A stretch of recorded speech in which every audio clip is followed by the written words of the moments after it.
Sido napa mboten? Sido nggih.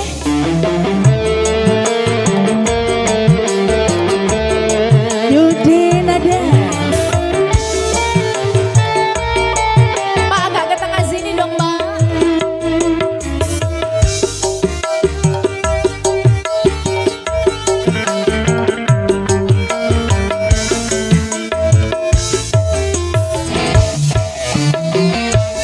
Biyen mulo sliramu wis tak aturi golek bojo sing sugih welas sejati pungkasane sliramu digawe lara ora urung kowe saiki dadi rondo Nanging piye kabeh mau wis kebacut ibarat bubur bakal dadi sego mula ketonku iki tanpa umpama ngerti ngono ameranmu sing tak tompo.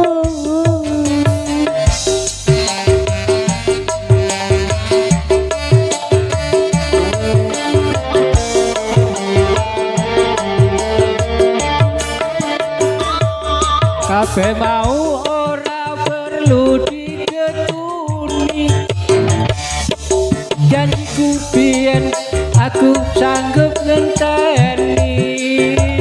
Kowe lan aku muga dadi jodhone rawane tak enteni rondone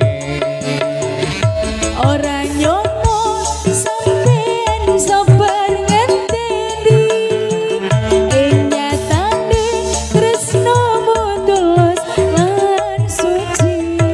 sing tak suwun sing gedhe pangapurane anggong tresno kebojoan selawase Yudha nada goyang Pak De asik Pak Warjono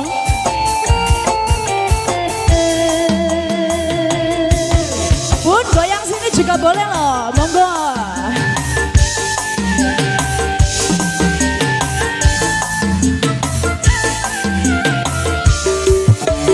ya biyen mulo sliramu wis tak aturi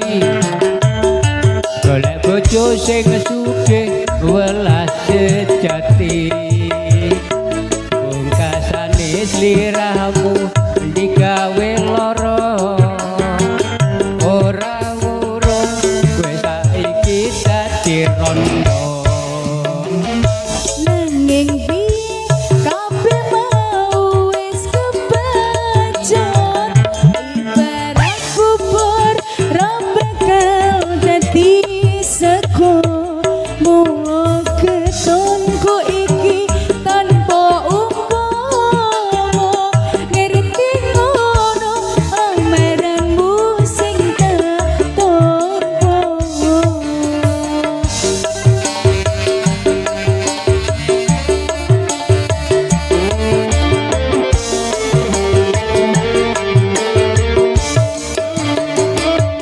kabeh mau ora perlu digetuni janjiku biyen aku sanggup ngenteni Kowe lan aku muga dadi jodhone ora kena prawane enteni napa nek Pak De enteni rondone ora nyono sampeyan sabar ngenteni nyatane tresnomu tulus lan suci sing tak suwun sing gedhe